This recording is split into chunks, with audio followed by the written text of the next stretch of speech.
Мы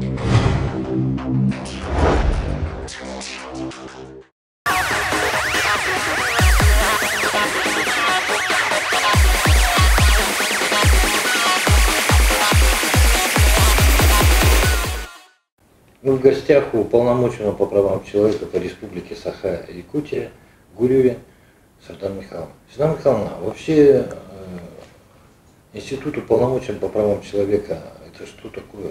Уполномоченный по правам человека в Республике Саха-Якутия является государственным органом, который является по своей сути правозащитным институтом, который работает на восстановление нарушенных прав, ведет работу по правовому просвещению населения, имеет право вносить предложения по изменению законодательства именно по результатам обращений граждан в адрес уполномоченного по правам человека в республике, ну и также относится в пределах компетенции международного сотрудничества. Уполномоченный по правам человека в республике — это, по сути дела, защитник сегодня прав граждан. И в своей деятельности мы помогаем, содействуем органам власти оперативно принимать те решения, которые необходимы для восстановления нарушенных прав. В адрес уполномоченного по правам человека в республике поступила коллективная жалоба от жильцов города Якутска по улице Очеченко, 28. Создалась угроза обрушения дома. Действительно, дом в свое время был признан аварийным. Мы совместно, помогая органам местного самоуправления, начали осуществлять мониторинг и контроль. С жильцами договорились встречаться на моем уровне в неделю не менее 2 раз для того, чтобы заслушать, какие меры принимаются со стороны КЧС, были ли эти приняты меры. Да, мы увидели, что меры были. То есть мы должны были это, в общем-то, факты подтвердить. И увидели, что действительно ухудшение это происходит. Прорабатывали различные варианты с Департаментом жилищных отношений. При помощи прокуратуры города Якутска, при помощи управления строительного надзора добилась результата. На сегодня жильцы расселены, все, кто желал, и в доме там старом никто не остался. То есть угрозы жизни и здоровью сегодня граждан отсутствуют. Вот это наша самая главная работа. Когда мы говорим, что мы действуем согласованно, совместно. Похожая ситуация была и в Мацегаухе.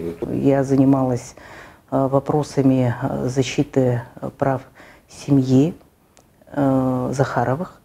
И гражданка обращалась с мая месяца. И уже наступали холода, и она поэтому в этой связи, поскольку беспокоилась о своих детях, она многодетная мама, обратилась в сентябре в мой адрес. И результат 3 детей, значит, несовершеннолетних, да, значит, маленькой дочери вот недавно исполнилось 1 год. Вот, и семья переехала в маневренный жилищный фонд. Я в этой семье была неоднократно, то есть поступила мой адрес жалобы, я в рамках мониторинга уже отслеживала с точки зрения контроля, каким образом органы местного самоуправления. И мы совместно и с главой поселения встречались неоднократно. Был предложен вариант Соколиная 7, где мы побывали и увидели нормальные, пригодные для проживания условия. Семья заключила в настоящее время договор на 6 месяцев и претендует также на переселение по программе сноса из ветхого аварийного жилья. Но я интересуюсь, такая же ситуация, аналогичная получилась с погорельцами. Вот недавно сгорел дом Семена Данилова 5/2. В данном случае мои действия как уполномоченного по правам человека Республики Саха-Якутия были подчинены, во-первых, тому, что все-таки наибыстрым образом постараться нам всем вместе помочь жильцам. И исходя из этого посыла, фактически мной была оказана, если хотите, помощь органу местного самоуправления. В данном случае, значит, жильцы инициировали участие главы городского округа. Я действительно обратилась с письменным обращением в адрес главы городского округа.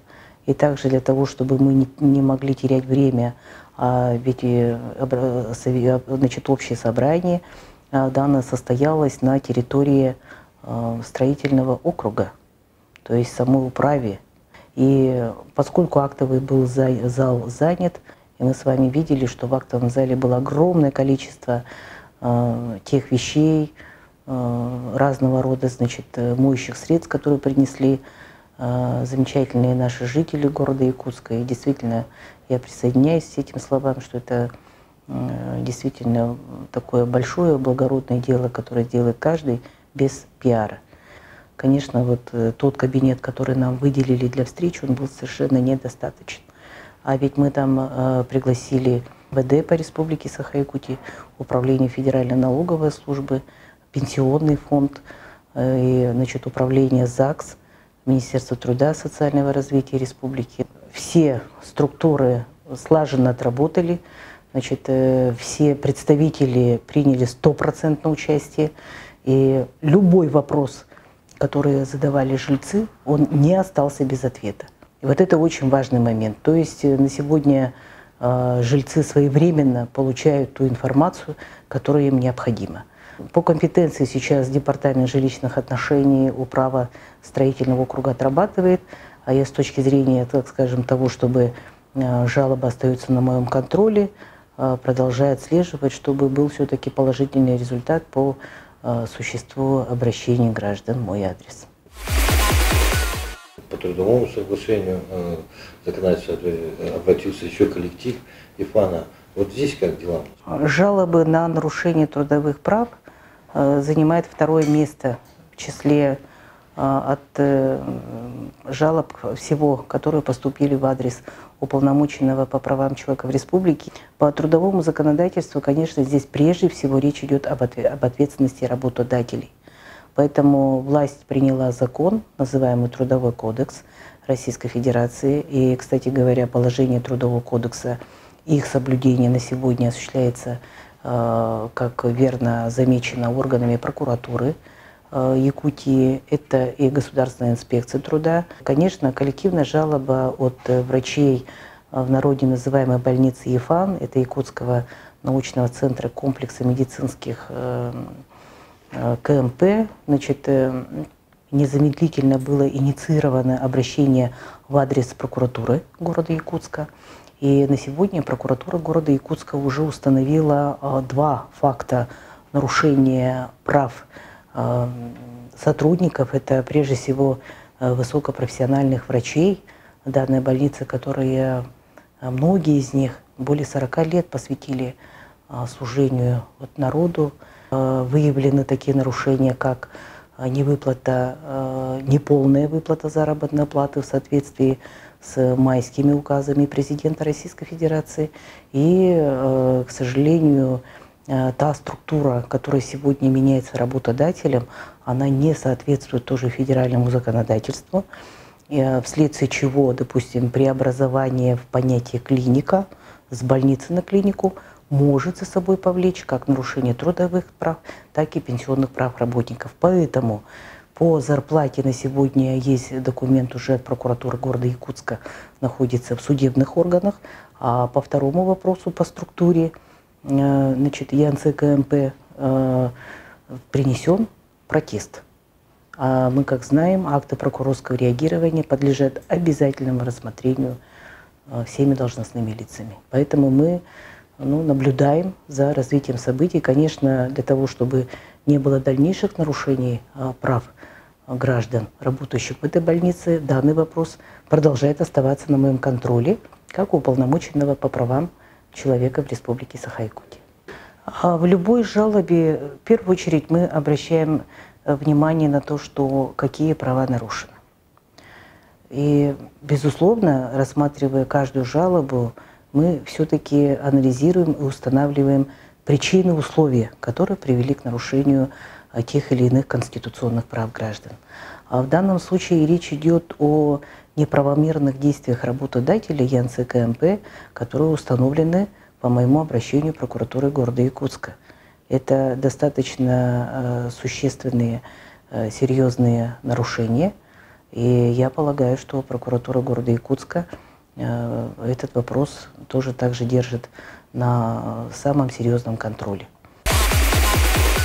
Хотелось бы узнать, какой совет вы дадите нашим жителям? Я полагаю, что население Республики Саха-Якутия слышит призыв президента Российской Федерации Владимира Владимировича Путина о том, что самое главное – это права человека.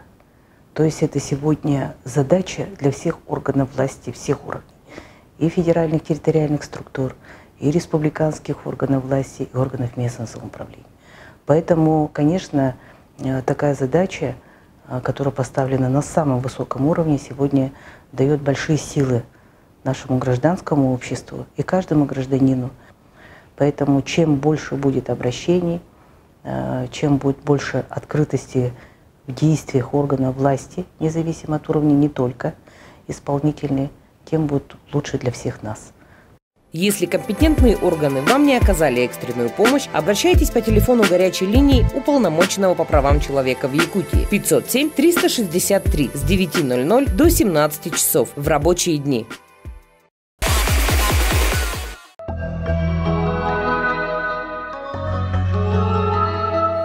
Необходимо всегда помнить, что ребенок такой же человек, как и взрослый.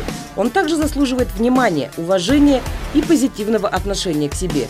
Нужно всегда интересоваться его мнением и обязательно учитывать его. Каждый человек должен быть уверенным в себе, чувствовать, что он нужен и что его кто-то любит. И вашего ребенка это должно касаться в первую очередь. Родители, помните, что во всех возникающих у вас проблемах виноваты вы сами. Ребенок не виноват в том, что он появился на свет и тем самым создал вам трудности, не оправдал ваших ожиданий и желаний. За противоправные действия в отношении несовершеннолетних для родителей и лиц, их заменяющих, предусмотрены административная и уголовная ответственность. Городская газета «Эхо столицы». Справочник на все случаи жизни. Читайте актуальные новости из разных сфер жизни в печатном формате и на сайте echo-egt.ru. «Эхо столицы». По-настоящему народная газета. Совещания, события, акции, лекции и мероприятия. Прямые эфиры в интернете Сокруг ТВ – это доступность, оперативность и актуальность. Большая аудитория зрителей, компьютерная графика, онлайн с нескольких камер. Онлайн – это самый современный способ достоверной информации. Телефон для справок 753-111. Цифровизация вашего бизнеса, квалифицированная электронная подпись, все виды бухгалтерского учета, кассовая техника – все это на гарантии универсального программного сервисного центра компании «России». Город Якутск, улица Ленина 4/2, офис 402, телефоны 42 11 44, 42 11 33.